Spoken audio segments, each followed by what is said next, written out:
Hi! So it's Friday afternoon and it's a time of the week when everybody's thinking about winding down for the weekend. We used to call it Poets' Day, but I'm not going to go there. I just want to touch on something which we're dealing with more and more at the moment, and that's the issue of harassment. Now, about a year ago, there was a huge campaign around Me Too, where lots of people came forward and started talking about their experiences of harassment and abuse in the workplace. And we now are seeing more and more people coming forward with allegations of harassment, either against their employer or against colleagues within the workplace. And the one thing to remember with this is that actually the harassment doesn't just have to be male on female. So there's a lot of people who think that harassment is just sexual harassment, generally a male figure against a female figure.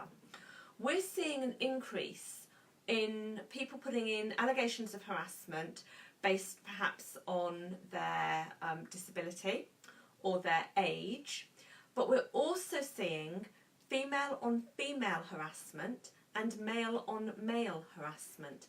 And people don't think about that in terms of sexual harassment, but it is very, very genuine. It's something which can be as difficult to manage as male on female harassment.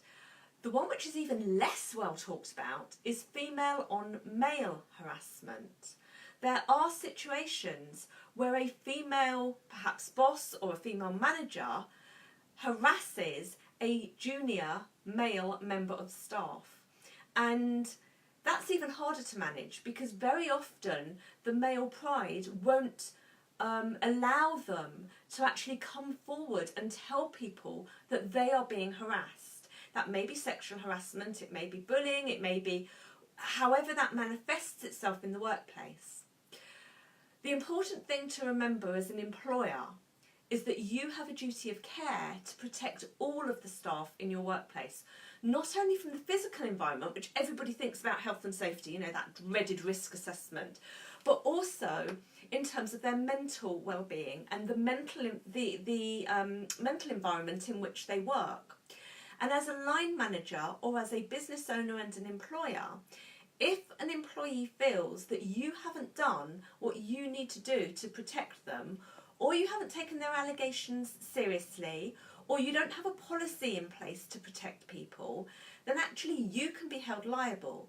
So even if you are not actually involved in the situation yourself, if you don't carry out an investigation and you don't actually gather evidence and you just tell someone to grow up and get a spine, that's no longer acceptable. And as a business owner, you can be held responsible for the performance of your staff. And it doesn't even just have to be employees who can bring this kind of claim. So volunteers within your organisation may also have claims against you, as could suppliers and clients. So if one of your employees, for example, starts to text some client inappropriately, and perhaps that text is unwanted content, is sexually explicit, or you know, they keep asking them out on a date because they genuinely really like them, and perhaps the person keeps saying no, then that can also be seen as harassment. And again, you have a duty of care towards your staff, your clients, your suppliers. It's something which people really don't want to think about in that context. It's got much, much wider ramifications than just what people think about as being male on female sexual harassment in the workplace.